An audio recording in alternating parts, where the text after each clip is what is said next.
Have you ever signed something without reading it carefully? Trusted someone because you thought they had your best interests at heart?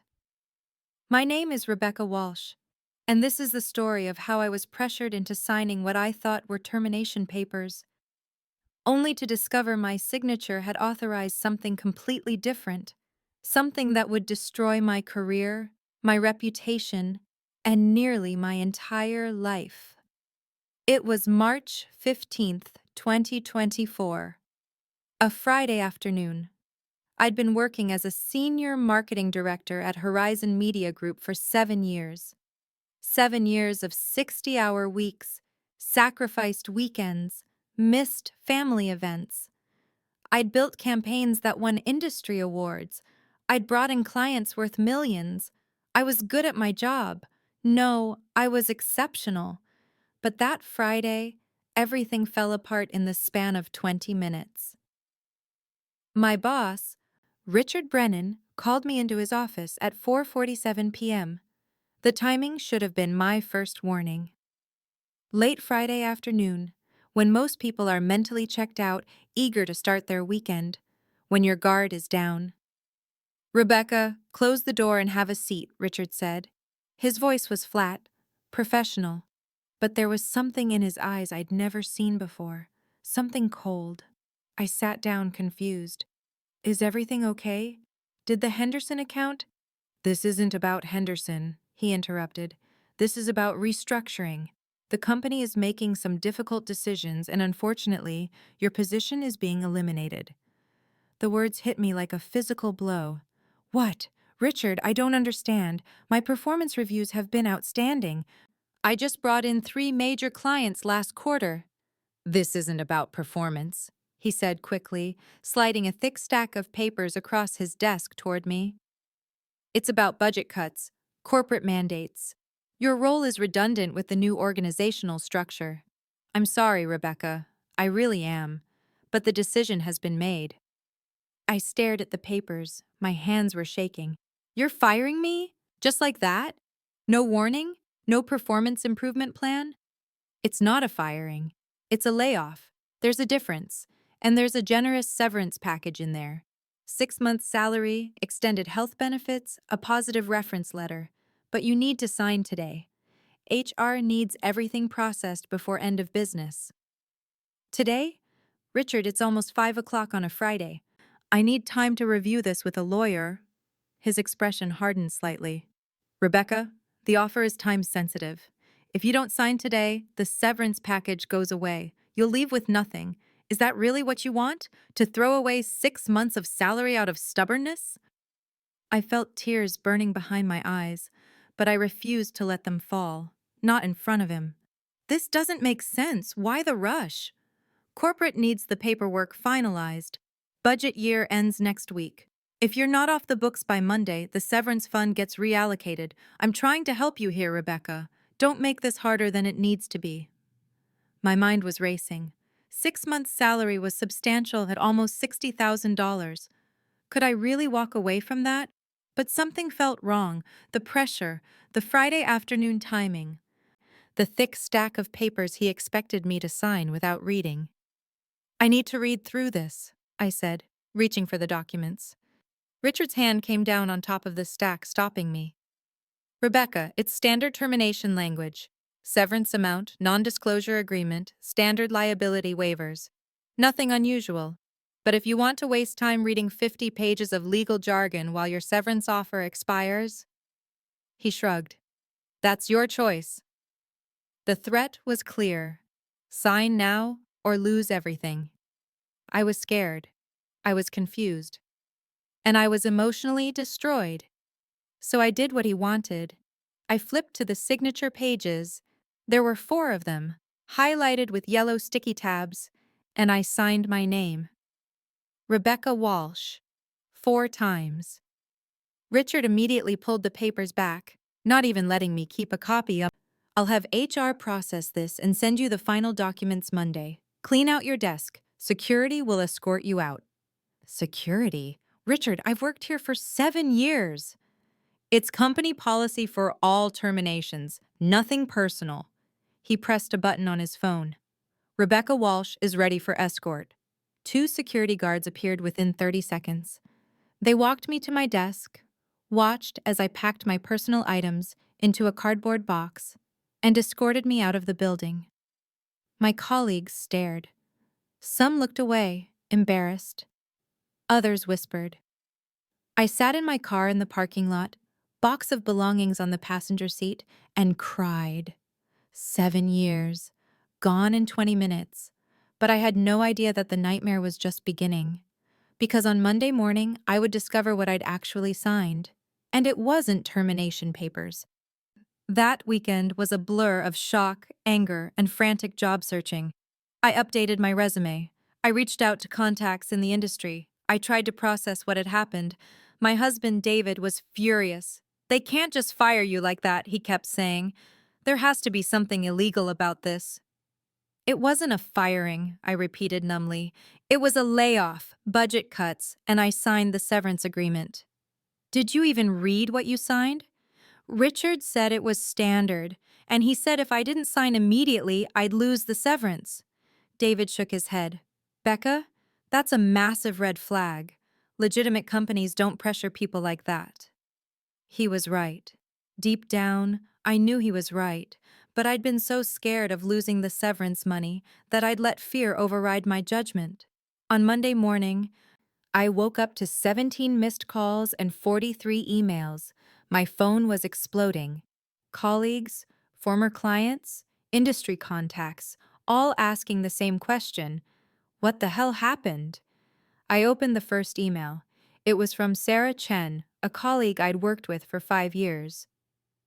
"Rebecca, I don't know what's going on, but people are saying you were fired for embezzlement, that you stole client funds. This can't be true. Please call me." My blood ran cold. Embezzlement? I clicked on another email. This one from Marcus, a former client.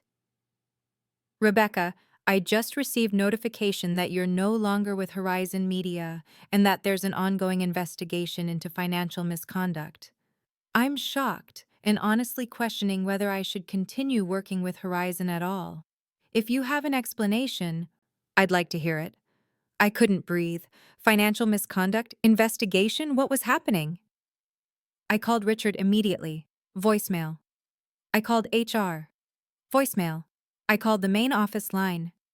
The receptionist said, "I'm sorry, Ms. Walsh is no longer employed here, and we've been instructed not to transfer any calls from her." Panic set in.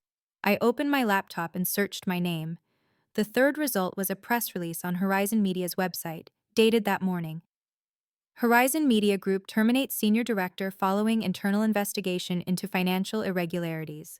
The company has discovered evidence of unauthorized fund transfers and is cooperating fully with authorities. Rebecca Walsh's employment was terminated effective immediately. I screamed. Actually screamed. David came running into the room. "They're saying I embezzled money," I shouted, showing him the screen. "They're destroying my reputation. This is insane." David read the press release, his face going pale. "Becca, you need a lawyer right now." I hired an attorney that afternoon. Her name was Patricia Montes, a sharp employment lawyer with 20 years of experience. I told her everything: the Friday afternoon meeting, the pressure to sign, the lack of time to review the documents. "Did you get copies of what you signed?" Patricia asked. "No. Richard said HR would send them Monday, but I haven't received anything." Patricia's expression darkened. "That's not normal. Let me make some calls." 2 days later, Patricia called me into her office. Her face was grim. She slid a stack of papers across her desk, the same papers I'd signed on Friday. "Becca, these aren't termination papers." My stomach dropped. "What?" "The first document is a resignation letter, written in first person, as if you wrote it yourself, admitting to feeling overwhelming guilt about financial decisions that compromised company integrity. You signed it." I felt like I might throw up. No, no, that's not what Richard told me I was signing." "The second document," Patricia continued, is a confession. You admitted to creating false invoices, moving client funds into unauthorized accounts, and accepting kickbacks from vendors. You signed it. I didn't know. He told me it was severance paperwork.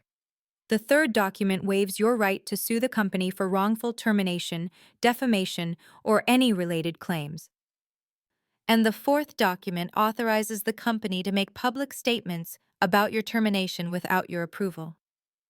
I couldn't speak. My entire body was shaking. Becca, they set you up, Patricia said quietly. They buried these documents in a 50-page stack, put signature tabs on the pages, and pressured you to sign without reading. Then they used your signatures to publicly destroy you while protecting themselves from legal liability. But why? I whispered. Why would they do this to me?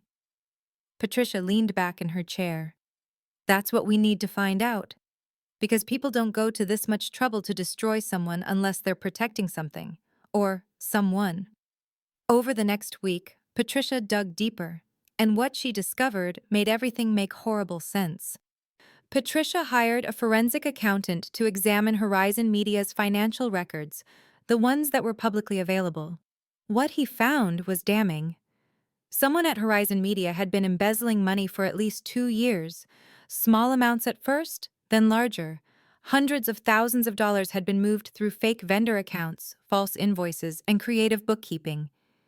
And it was about to be discovered by an external audit scheduled for April. They needed a scapegoat, Patricia explained. Someone to blame before the auditors found the discrepancies. Someone senior enough to have had access to the accounts, but expendable enough that their termination wouldn't raise too many questions. Me, I said flatly. You. And they made sure you couldn't fight back by getting you to sign documents admitting guilt. If you sued them, they'd produce your signed confession. If you claimed you were set up, they'd say you were lying to avoid consequences. It's brilliant, in the most evil way possible. So who actually stole the money? Patricia pulled out another document. That's where it gets interesting. The forensic accountant traced the fake vendor payments. Most of them were approved by one person, Richard Brennan. My mouth fell open. Richard? My boss, Richard? Your boss, Richard, who also happens to be the nephew of the CEO, Thomas Brennan. The same CEO who's planning to take the company public next year. A major embezzlement scandal right before an IPO would destroy everything. So they pinned it on me to protect Richard, I said, anger rising in my chest. They destroyed my career, my reputation, to save the CEO's nephew. That's exactly what they did. And they thought you'd just disappear quietly, take the severance, which I'm guessing you never actually received, and fade away. She was right. I'd never received a single severance payment. When I tried to follow up with HR, they claimed I'd signed away my severance as part of my resignation agreement. Another lie. So what do we do? I asked. I signed those documents. Don't they have legal standing? Patricia smiled. It was a cold smile, a dangerous smile. Signed under duress and fraudulent misrepresentation? Those documents aren't worth the paper they're printed on, and now that we know what they were trying to hide, we have leverage. What kind of leverage? The kind that will make them wish they'd never heard your name. Over the next 2 weeks, Patricia built an airtight case. We had the original documents I'd signed, with my testimony about being pressured and misled. We had the forensic accounting report showing Richard's involvement in the embezzlement. We had emails and company records Patricia subpoenaed showing that Horizon knew about the missing money weeks before my termination. But Patricia wanted more. We need proof they deliberately set you up, something that shows intent. That's when I remembered something. Richard recorded our termination meeting. He always records meetings with employees. He told me once it was to protect himself from liability claims. Patricia's eyes lit up. If we can get that recording, we have them. She filed a motion to compel Horizon Media to produce all recordings of meetings with me in the 30 days prior to my termination. The company fought it, which only made them look more guilty. Finally, a judge ordered them to comply. When we received the recording of my termination meeting, we knew we had won. The recording was damning. Crystal clear audio of Richard pressuring me to sign without reading. His exact words. It's standard termination language. Nothing unusual. If you want to waste time reading 50 pages of legal jargon while your severance offer expires. But there was more. Before I'd arrived at his office, the recording had captured a conversation between Richard and another man, Thomas Brennan, the CEO. Thomas's voice. Is everything ready? Richard. Yes. The documents are prepared. She'll sign them today. Thomas. You're sure she won't read them? Richard. I'll make sure she doesn't. Late Friday. Time pressure. Severance threat. She'll sign. Thomas. And the audit? Richard. Once she signs, we're covered. She takes the fall, we report it to the board, and the auditors find exactly what we want them to find. Richard. What about the actual money trail? Thomas. Already handled. Your accounts are clean. Everything points to her now. The recording continued for another 2 minutes, laying out their entire plan in explicit detail. Patricia and I sat in stunned silence when it finished. They recorded their own conspiracy, I whispered.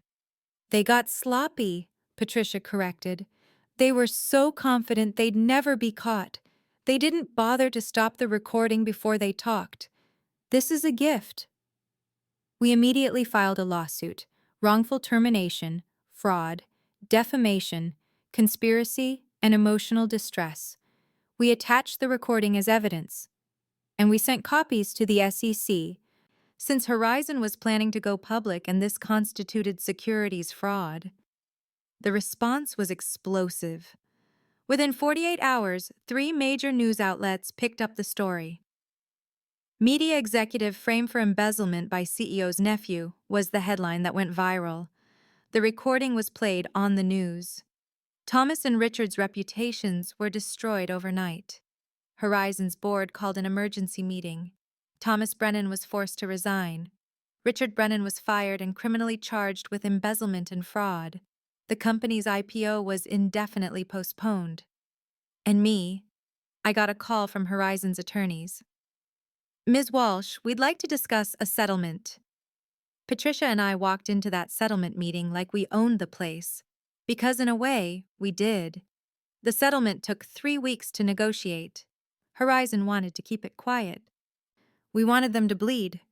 Final terms: $2.3 million settlement payment, full public retraction of all statements about my termination, a public apology issued by the board of directors, my employment record corrected to show terminated without cause, a glowing reference letter, payment of all legal fees. But I added one more condition, a personal condition that wasn't about money. I want Richard Brennan to apologize to me, in person, recorded, and I want it included in the settlement documents. Horizon's attorneys tried to refuse. Patricia didn't budge.